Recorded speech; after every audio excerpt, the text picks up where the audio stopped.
ನಮಸ್ತೆ, ನಾನು ಡಾಕ್ಟರ್ ಅಪೂರ್ವ ಮುಕುಂದ್, ಪ್ರಾಣ ಪ್ರಕೃತಿ ಚಿಕಿತ್ಸೆ ಕಲಬುರ್ಗಿಯಿಂದ.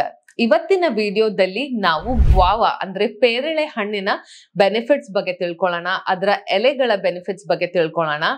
ಇದು ಒಂದು ಇಂಡಿಯನ್ ಸೂಪರ್ ಫುಡ್, ತುಂಬಾ ಬೇರೆ ಕಂಟ್ರೀಸ್ ಅಲ್ಲಿ ಸಿಗಲ್ಲ. ಸಾಧಾರಣವಾಗಿ ನಾವು ಏನ್ ಅನ್ಕೊಂತೀವಿ, ಫಾರಿನ್ ಅಲ್ಲಿ ಸಿಗುವಂತ ಸ್ಟ್ರಾಬೆರಿ, ಬ್ಲೂಬೆರಿ ಆಗಿರ್ಬೋದು, ಇದ್ರಲ್ಲೆಲ್ಲ ತುಂಬಾ ಆಂಟಿ ಆಕ್ಸಿಡೆಂಟ್ಸ್ ಇರುತ್ತೆ, ಅಥವಾ ಫ್ಯಾನ್ಸಿ ವೆಜಿಟೇಬಲ್ಸ್, ಅವಕ್ಯಾಡೋ ಇದೆಲ್ಲ ತಗೊಂಡ್ ತಿಂತೀವಿ. ಬಟ್ ಲೋಕಲ್ ಆಗಿ ನಮ್ಗೆ ಏನ್ ಸಿಗುತ್ತೋ ಅದರ ಮಹತ್ವ ನಮ್ಗೆ ಗೊತ್ತಿರೋದಿಲ್ಲ.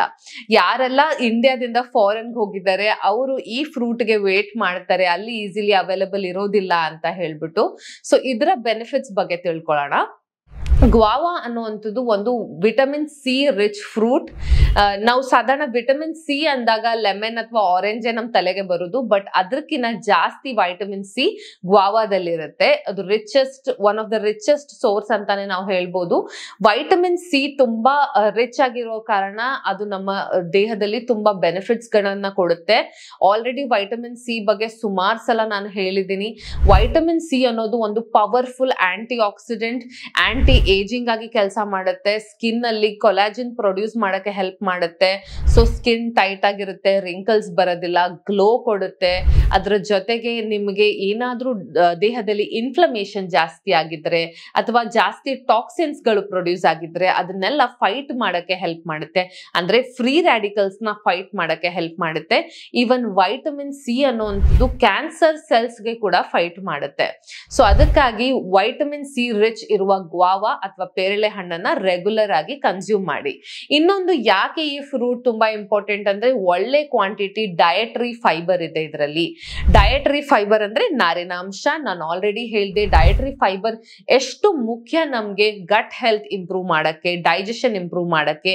ಈ ಡಯಟರಿ ಫೈಬರ್ ಅನ್ನುವಂಥದ್ದು ನಮ್ಮ ಗುಡ್ ಬ್ಯಾಕ್ಟೀರಿಯಾ, ಕರಳಲ್ಲಿರುವ ಗುಡ್ ಬ್ಯಾಕ್ಟೀರಿಯಾಗೆ ಫುಡ್ ಆಗಿ ಕೆಲಸ ಮಾಡುತ್ತೆ. ಸೊ ಅದಕ್ಕಾಗಿ ಡೈಜೆಷನ್, ಯಾರಿಗೆಲ್ಲ ಕಾನ್ಸ್ಟಿಪೇಷನ್ ಪ್ರಾಬ್ಲಮ್ ಇದೆ ಅವರಿಗೆ ಕೂಡ ಇದು ಎಕ್ಸಲೆಂಟ್ ಆಗಿ ವರ್ಕ್ ಆಗುತ್ತೆ.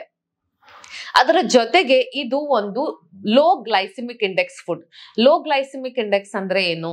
ಶುಗರ್ ಜಾಸ್ತಿ ಸ್ಪೈಕ್ ಆಗೋದಿಲ್ಲ. ನಾವು ತಿಂದಾಗ ಶುಗರ್, ನಮ್ಮ ಬ್ಲಡ್ ಶುಗರ್ ಜಾಸ್ತಿ ಸ್ಪೈಕ್ ಆಗಲ್ಲ. ಅದಕ್ಕಾಗಿ ಡಯಾಬಿಟೀಸ್ ಇರೋರು ಕೂಡ ಈ ಫ್ರೂಟ್ ನ ತಿನ್ಬಹುದು, ಆದ್ರೆ ಕ್ವಾಂಟಿಟಿ ಮಾಡರೇಟ್ ಆಗಿ ತಿನ್ಬೇಕು. ಸೊ ಗ್ಲೈಸಿಮಿಕ್ ಇಂಡೆಕ್ಸ್ ಲೋ ಇದೆ, ಅದನ್ನ ರೆಗ್ಯುಲರ್ ಆಗಿ ನೀವು ಕನ್ಸ್ಯೂಮ್ ಮಾಡಬಹುದು. ಇದೆಲ್ಲ ನಮ್ಮ ಹಣ್ಣಿನ ಬೆನಿಫಿಟ್ಸ್. ಅದರ ಜೊತೆಗೆ ಅದರಲ್ಲಿ ಬೇರೆ ಪಾಲಿಫಿನಾಲ್ಸ್ ಕೂಡ ಇದೆ, ಬೇರೆ ಆಂಟಿ ಆಕ್ಸಿಡೆಂಟ್ಸ್ ಇದೆ, ಲೈಕೋಪೀನ್ ಇದೆ. ಇದೆಲ್ಲ ಕಂಪೌಂಡ್ಸ್ ಏನು ಆಂಟಿ ಇನ್ಫ್ಲಮೇಟರಿ ಆಗಿ ವರ್ಕ್ ಆಗುತ್ತೆ. ನಮ್ಮ ಬಾಡಿಯಲ್ಲಿ ತುಂಬಾ ಟಾಕ್ಸಿನ್ಸ್ ಗೆ ಫೈಟ್ ಮಾಡಕ್ಕೆ ಹೆಲ್ಪ್ ಮಾಡುತ್ತೆ. ಸೊ ಇದೆಲ್ಲದ್ರ ಜೊತೆಗೆ ಈಗ ಎಲೆಗಳ ಬಗ್ಗೆ ಮಾತಾಡೋಣ. ಸಾಧಾರಣ ಗ್ವಾವಾ ಏನ್ ಅನ್ಕೋತೀವಿ ನಾವು, ಕಫ ಆಗುತ್ತೆ, ಶೀತ ಆಗುತ್ತೆ ಅಂತ ಅನ್ಕೊಂಡಿರ್ತೀವಲ್ವಾ. ಬಟ್ ಕಫ ಇದ್ದವರು ಸ್ವಲ್ಪ ಅವಾಯ್ಡ್ ಮಾಡ್ಬೋದು. ಬಟ್ ಕೆಮ್ಮು, ಕಫಗೆ ಪ್ರಿವೆಂಟ್ ಮಾಡಕ್ಕೆ ಕೂಡ ಹೆಲ್ಪ್ ಮಾಡುತ್ತೆ ಇದು, ಯಾಕಂದ್ರೆ ವೈಟಮಿನ್ ಸಿ ಇರುವ ಕಾರಣ. ಅದ್ರ ಅಲ್ಲದೆ ನೀವು ಇದರ ಎಲೆಗಳನ್ನ ಟೀ ತರ ಕುಡಿಬಹುದು. ಇದು ಕೆಮ್ಮು, ಕಫ ಎಲ್ಲದಕ್ಕೂ ಕರಗ್ಸಕ್ಕೆ ಹೆಲ್ಪ್ ಮಾಡುತ್ತೆ.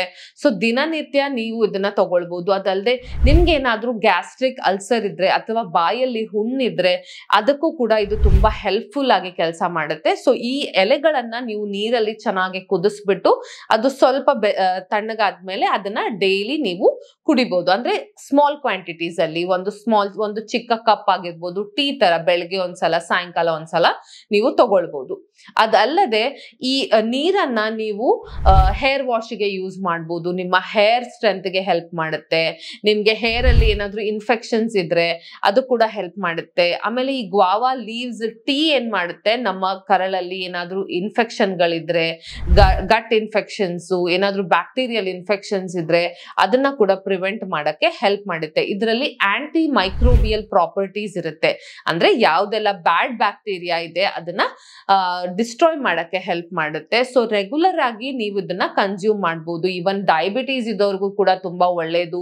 ಅವ್ರಿಗೆ ಬ್ಲಡ್ ಶುಗರ್ ಮ್ಯಾನೇಜ್ ಮಾಡಕ್ಕೆ ಹೆಲ್ಪ್ ಮಾಡುತ್ತೆ, ನಿಮ್ಮ ಇಮ್ಯುನಿಟಿ ಬೂಸ್ಟ್ ಮಾಡಕ್ಕೆ ಹೆಲ್ಪ್ ಮಾಡುತ್ತೆ. ಸೊ ಅದಕ್ಕಾಗಿ ಗ್ವಾವಾ ಫ್ರೂಟ್ ಆಗಿರ್ಬೋದು ಅಥವಾ ಅದು ಸೀಸನ್ ಅಲ್ಲಿ ಇಲ್ಲದೆ ಇರುವಾಗ ನೀವು ಈ ಗ್ವಾವಾ ಲೀವ್ಸ್, ಈ ಪೇರಳೆ ಹಣ್ಣಿನ ಏನು ಎಲೆಗಳಿದೆ ಅದನ್ನ ನೀವು ಟೀ ಮಾಡ್ಕೊಂಡು ದಿನನಿತ್ಯ ಕುಡಿಬಹುದು. ಬಟ್ ಓವರ್ ಆಗಿ ಕನ್ಸ್ಯೂಮ್ ಮಾಡಬೇಡಿ, ದಿನದಲ್ಲಿ 1 ಅಥವಾ 2 ಬಾರಿ ಕಿನ್ನ ಜಾಸ್ತಿ ತಗೊಳ್ಬೇಡಿ. ಯಾಕಂದ್ರೆ ಪ್ರತಿಯೊಂದು ಊಟದಲ್ಲೂ ಕೂಡ ಮೆಡಿಸಿನಲ್ ಪ್ರಾಪರ್ಟೀಸ್ ಇರೋದ್ರಿಂದ ಮೆಡಿಸಿನ್ ನ ಜಾಸ್ತಿ ಯಾವತ್ತು ತಗೊಳ್ಬಾರ್ದು, ಉಪಯೋಗ ಅದು ಅವಶ್ಯಕತೆ ಇಲ್ಲದೆ ಇರುವಾಗ ತಗೊಳ್ಬಾರ್ದು. ಸೊ ಹಾಗಾಗಿ ಮೈಂಡ್ಫುಲ್ ಆಗಿ ಎಷ್ಟು ಕ್ವಾಂಟಿಟೀಸ್ ಬೇಕು ಆ ತರ ತಗೊಳ್ಳಿ. ಖಂಡಿತವಾಗ್ಲೂ ಇದರ ಬೆನಿಫಿಟ್ಸ್ ನೀವು ಕಾಣ್ತೀರಾ. ಫ್ಯಾನ್ಸಿ ಪ್ರಾಡಕ್ಟ್ಸ್ ಅಥವಾ ಕಾಸ್ಟ್ಲಿ ಇರೋ ಫ್ರೂಟ್ಸ್ ನ ಬೈ ಮಾಡೋ ಬದಲು ನಮ್ಮ ಲೋಕಲ್ ಫ್ರೂಟ್ಸ್ ನ ನೀವು ಕನ್ಸ್ಯೂಮ್ ಮಾಡಿ. ಅದು ನಮ್ಮ ದೇಹಕ್ಕೆ ತುಂಬಾ ಜಾಸ್ತಿ ಬೆನಿಫಿಷಿಯಲ್. ಮತ್ತೆ ಲೋಕಲ್ ಇರೋದ್ರಿಂದ ಅದರಲ್ಲಿ ಪೆಸ್ಟಿಸೈಡ್ಸ್ ಗಳು, ಕೆಮಿಕಲ್ಸ್ ಗಳು ಕೂಡ ತುಂಬಾ ಕಡಿಮೆ ಕ್ವಾಂಟಿಟೀಸ್ ಅಲ್ಲಿ ಇರುತ್ತೆ. ಸೊ ಈ ಫ್ರೂಟ್ ನ ಎಂಜಾಯ್ ಮಾಡೋದನ್ನ ಮರಿಬೇಡಿ. ಮುಂದಿನ ವಿಡಿಯೋದಲ್ಲಿ ಮತ್ತೊಂದು ಟಾಪಿಕ್ ಜೊತೆಗೆ ಭೇಟಿಯಾಗೋಣ. ಧನ್ಯವಾದ.